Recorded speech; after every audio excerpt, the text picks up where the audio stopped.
नमस्कार दोस्तों, आइए जानते हैं आज राजस्थान की बड़ी खबरें। आज की पहली खबर है कि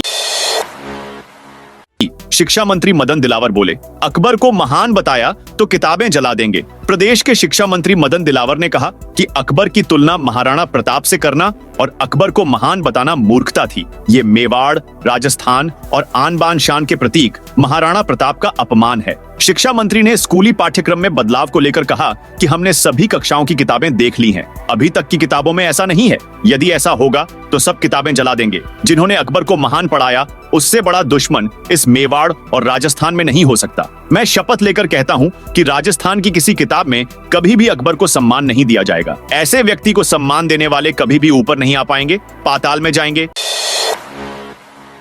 सब इंस्पेक्टर एसआई भर्ती 2021 पेपर लीक मामले में राजस्थान लोक सेवा आयोग आरपीएससी के पूर्व सदस्य रामू राम रायका को आज कोर्ट में पेश किया गया। कोर्ट ने शनिवार तक रिमांड पर सौंप दिया है। वहीं पेशी के दौरान रायका ने एक वकील को थप्पड़ मारने का इशारा किया। इसके बाद कोर्ट में वकीलों का गुस्सा फूट पड़ा। सभी वकील हंगामा करने लगे। रामू राम रायका को रविवार रात गिरफ्तार किया गया। स्पेशल ऑपरेशन ग्रुप एसओजी ने रायका से 5 घंटे पूछताछ की थी। दरअसल रामू राम रायका को 4 जुलाई 2018 को आरपीएससी का मेंबर बनाया गया था। रायका 4 जुलाई 2022 तक मेंबर रहा। इससे पहले एसओजी ने शनिवार को राजस्थान पुलिस अकादमी आरपीएस से 5 ट्रेनी एसआई को हिरासत में लिया था। इनमें रामू राम रायका के बेटा बेटी भी शामिल हैं। राजस्थान में इन महिलाओं को सितंबर से मिलेंगे 10,000 रुपए। प्रधानमंत्री मातृ वंदना योजना पीएमएमवीवाई के तहत दिव्यांग गर्भवती महिलाओं को प्रथम संतान के लिए वर्तमान में दिए जा रहे 6,500 रुपए के स्थान पर सितंबर से 10,000 रुपए दिए जाएंगे। उप मुख्यमंत्री व महिला एवं बाल विकास मंत्री दिया कुमारी ने बताया, कहा कि दिव्यांग महिलाओं को गर्भावस्था के दौरान तथा संतान के जन्म के पश्चात अधिक पौष्टिक आहार मिल सके। इसके लिए राशि में बढ़ोतरी कर उसे 10,000 रुपए किया गया है। 3,500 रुपए की अतिरिक्त राशि राजस्थान निधि से डीबीटी के माध्यम से दी जाएगी। बुलडोजर एक्शन पर सुप्रीम कोर्ट गाइडलाइन जारी करेगा।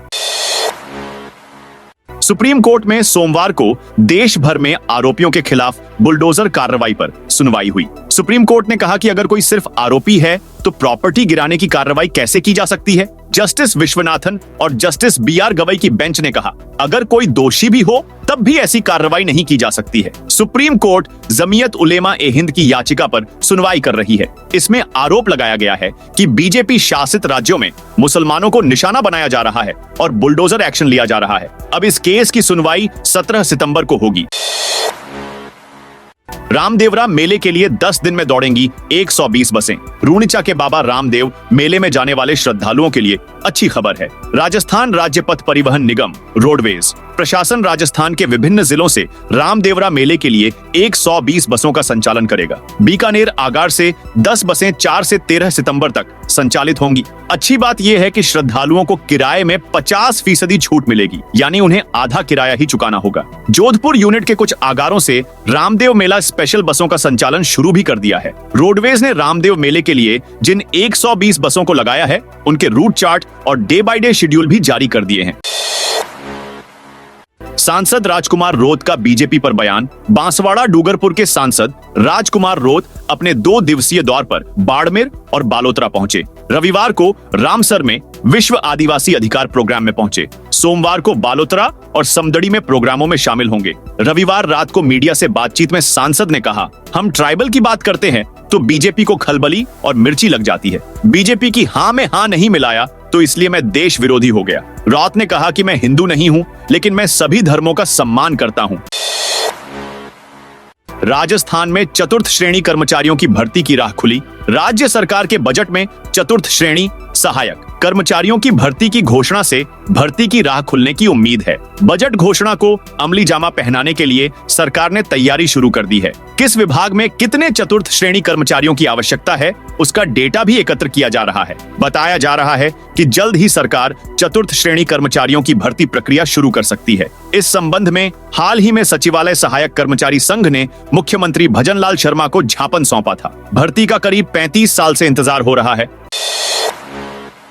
पूर्व परिवहन मंत्री प्रताप सिंह खाचरियावास का बड़ा आरोप, राजस्थान में हाई सिक्योरिटी नंबर प्लेट पर पूर्व परिवहन मंत्री प्रताप सिंह खाचरियावास ने परिवहन विभाग के मंत्री और अफसरों पर सवाल खड़े किए हैं। उन्होंने आरोप लगाया कि high security registration number plate के नाम पर राजस्थान में बहुत बड़ा घोटाला हो रहा है। उन्होंने कहा कि अब तो डबल इंजन की सरकार में आपस में झगड़ा शुरू हो गया है। खाचरियावास ने आरोप लगाया कि झगड़ा सिर्फ कमीशन का है। बिना सोचे समझे परिवहन मंत्री प्रेमचंद बैरवा ने 9 महीने बाद HSRP नंबर प्लेट के नाम पर केंद्र सरकार के सियाम पोर्टल को ही गलत साबित कर दिया।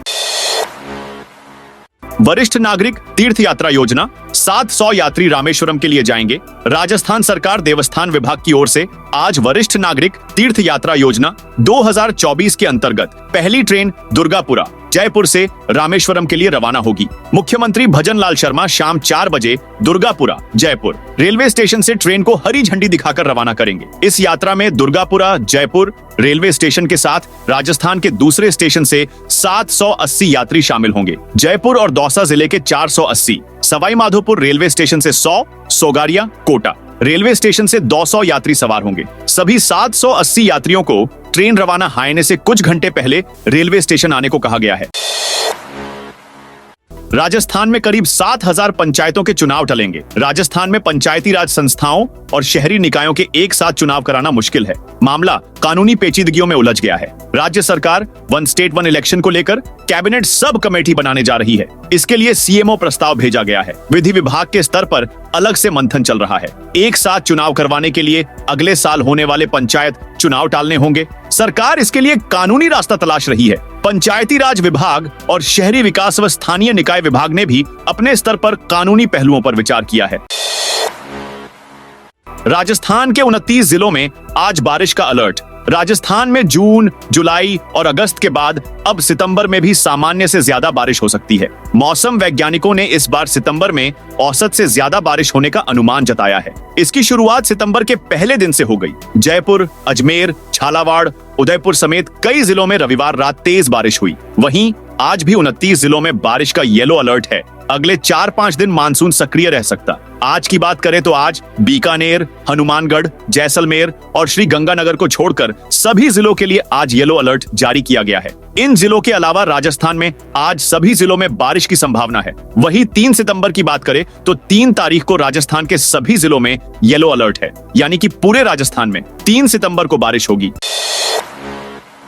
भरतपुर में पहाड़ों पर खनन से मंदिरों में आई दरारें। भरतपुर और डीग जिले में धार्मिक पहाड़ों पर अवैध खनन का सिलसिला थम नहीं रहा है। पहाड़ों में लगातार खनन के कारण पहाड़ी क्षेत्रों में मंदिरों में दरारें आ गई हैं, जिससे साधु संत धार्मिक पहाड़ की रक्षा के लिए लामबंद हो गए हैं। साधु संतों ने चेतावनी दी कि अगर 7 दिन में 13 लीज को निरस्त नहीं किया तो 40 गांव के लोगों के साथ वे अनिश्चितकालीन भूख हड़ताल पर बैठेंगे। दरअसल भरतपुर के भुसावर में साधु संत धार्मिक पहाड़ की रक्षा के लिए एकजुट हो गए हैं। साधु संतों का कहना है कि इस क्षेत्र में अलीपुर में कालिया बाबा उर्फ काला पहाड़ एक धार्मिक पहाड़ है। हर अमावस्या को श्रद्धालु इसकी परिक्रमा करते हैं। इसे पूजने की भी मान्यता है। इसके बावजूद यहाँ खनन के लिए लीज आवंटित की गई है, जिनमें खनन होने से यहाँ बने मंदिरों में दरारें आ गई हैं। गैंगस्टर को फॉलो करने वालों पर पुलिस की कार्रवाई। चूरू की सादुलपुर पुलिस ने सोशल साइट पर गैंगस्टर को फॉलो करने वालों को चिन्हित कर रविवार सुबह गिरफ्तार किया। सादुलपुर पुलिस ने रविवार सुबह IPS प्रशांत किरण, ASP किशोरीलाल के सुपरविजन में सादुलपुर थाना क्षेत्र में कार्रवाई की है। ग्रीन पटाखों की बिक्री के लिए आज से करें आवेदन। दीपावली 2024 के अवसर पर अजमेर जिले में विस्फोटक नियम 2008 के अंतर्गत केवल ग्रीन आतिशबाजी पटाखों की बिक्री के लिए जारी किए जाने वाले अस्थायी लाइसेंस के आवेदन पत्र सोमवार 2 सितंबर से शुक्रवार 6 सितंबर तक आमंत्रित किए गए हैं। सरकारी स्कूल कॉलेज में पढ़ाई करने पर लाडो को मिलेंगे 1 लाख। बेटियों के जन्म के प्रति सकारात्मक वातावरण तैयार करने और स्कूलों व कॉलेज में ड्रॉप आउट रोकने के लिए सरकार ने उन्हें 1 लाख रुपए देना शुरू कर दिया है। यह राशि उन्हें 7 किस्तों में दी जाएगी। हालांकि यह राशि तभी मिलेगी जब बेटी का जन्म सरकारी अस्पताल में होगा और उसकी शिक्षा भी सरकारी स्कूल व कॉलेज में होगी। पहली कक्षा में प्रवेश के दौरान 4000 रुपए मिलेंगे। वहीं स्नातक पास करने पर 50,000 रुपए का भुगतान होगा। सरकार इस पर 1 साल में करीब 320 करोड़ रुपए खर्च करेगी। राजस्थान के स्कूलों को 140 करोड़ डोनेशन मिला।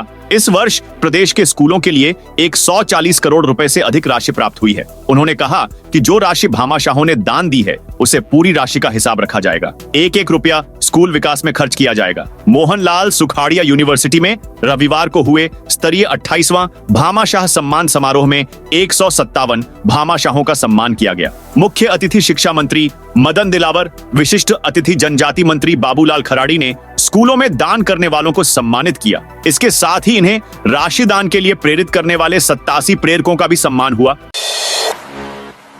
सीएम के आदेश, कल से करेंगे एडीजी रेंज का दौरा। सीएम के निर्देश पर कल से पुलिस मुख्यालय के सभी एडीजी अपने प्रभार वाले रेंज का सघन दौरा करेंगे। शनिवार को सीएमओ में ली गई बैठक के बाद विशेष दिशा निर्देश जारी किए गए हैं। डीजीपी राजस्थान उत्कल रंजन साहू ने बताया कि पुलिस मुख्यालय की ओर से सभी रेंज प्रभारी अतिरिक्त महानिदेशक पुलिस एडीजी को रेंज का दौरा कर कानून व्यवस्था की स्थिति एवं अपराधों की रोकथाम एवं पेंडिंग प्रकरणों की समीक्षा कर विस्तृत रिपोर्ट भिजवाने के निर्देश जारी किए गए हैं। एसएमएस हॉस्पिटल दवा जांच के लिए भटक रहे मरीज। राजस्थान के सबसे बड़े हॉस्पिटल सवाई मानसिंह में व्यवस्थाएं बिगड़ती जा रही हैं। यहां प्रशासन को कई बार विभागों के अधिकारी दवाओं जांच किट का स्टॉक खत्म होने पर उसे मंगवाने के लिए लेटर लिख चुके हैं, लेकिन कोई सुनने देखने वाला नहीं है। नतीजा ये है कि यहां आने वाले मरीजों को बाहर से दवाएं लेनी पड़ रही हैं, जांच करानी पड़ रही है। राजस्थान में तेज बारिश ने 13 साल का रिकॉर्ड तोड़ राजस्थान में मानसून ने अगस्त में नया रिकॉर्ड बना दिया है। अगस्त में 344 मिलीमीटर औसत बरसात हुई, जो साल 2011 से 2023 तक सबसे ज्यादा है। इतनी बारिश अब तक किसी भी महीने में नहीं हुई। इससे पहले साल 2016 में अगस्त में 277 mm बरसात दर्ज हुई थी, जो पिछले 13 साल में सर्वाधिक बारिश का रिकॉर्ड था। मौसम विभाग का मानना है कि राज्य में सितंबर के दूसरे सप्ताह तक मानसून एक्टिव रह सकता है।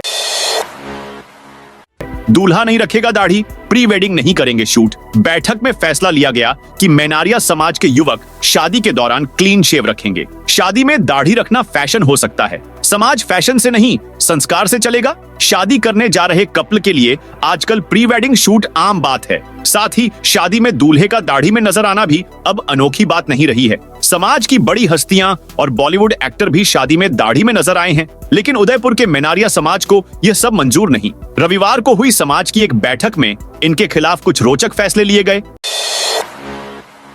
गांव में इंटरनेशनल लेवल का क्रिकेट स्टेडियम, लाइट से जगमगाता क्रिकेट स्टेडियम किसी शहर का नहीं बल्कि एक गांव का है। इसे तैयार करवाने के लिए दिल्ली से एक्सपर्ट की टीम बुलाई गई और बरमोड़ा घास लगाई गई। चूरू के लाछड़सर गांव में इस स्टेडियम के अलावा यहाँ का सरकारी स्कूल भी काफी यूनिक है। यहाँ के क्लासरूम को ट्रेन के कोच जैसा तैयार किया गया है। इसके अलावा 20 लाख रुपए खर्च कर डिजिटल लाइब्रेरी तैयारी की गई है। ये सब किया है गांव की महिला सरपंच धापू देवी। इस गांव में रेलगाड़ी के डिब्बों का रूप देकर बनाई स्कूल है।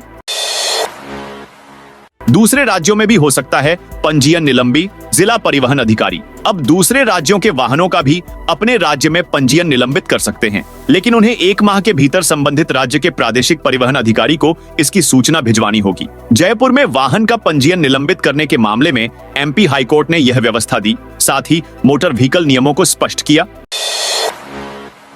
राजस्थान में इस सप्ताह से शुरू होगा बड़ा अभियान। राजस्थान में घरेलू गैस की अवैध रिफिलिंग के बदलते तौर तरीके खाद्य आपूर्ति विभाग के लिए चुनौती बने हुए हैं। लाख कोशिशों के बावजूद इस पर लगाम नहीं लग पा रही है। विभाग अवैध रिफिलिंग के खिलाफ एक बार फिर से प्रदेश व्यापी अभियान शुरू करने जा रहा है। इस माह के पहले सप्ताह से अभियान शुरू करने की बात कही जा रही है। खाद्य आपूर्ति मंत्री सुमित गोदारा ने इसके संकेत दिए हैं। अभियान को लेकर जिला रसद अधिकारियों को भी निर्देश दिए गए हैं। प्रत्येक जिले में अलग अलग टीम गठित करके कार्रवाई की जाएगी।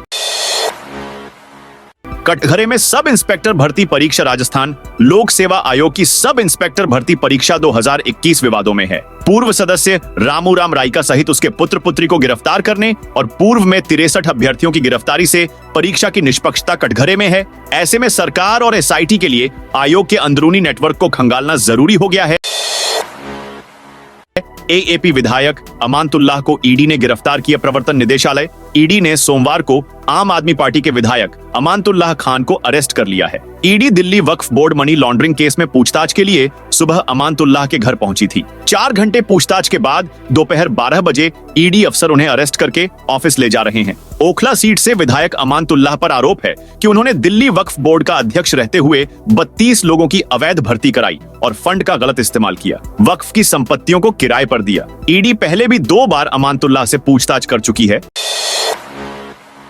शंभू बॉर्डर अभी नहीं खुलेगा। हरियाणा पंजाब का शंभू बॉर्डर अभी नहीं खुलेगा। सोमवार को इस मामले में सुप्रीम कोर्ट में सुनवाई हुई। सुप्रीम कोर्ट ने कहा कि हम हाई पावर कमेटी गठित कर रहे हैं, लेकिन कोई मुद्दे तय नहीं कर रहे हैं। यह अधिकार कमेटी को दे रहे हैं। इस कमेटी में पंजाब और हरियाणा के अधिकारी भी शामिल हैं। हाई पावर कमेटी को आंदोलनकारी किसानों के बीच पहुंचकर अपने ट्रैक्टर हटाने का अनुरोध करना चाहिए। तो दोस्तों, ये थी आज राजस्थान से जुड़ी आज की बड़ी खबरें। आप इस वीडियो को कौन से जिले से देख रहे हैं? कमेंट में उस जिले का नाम बताइए।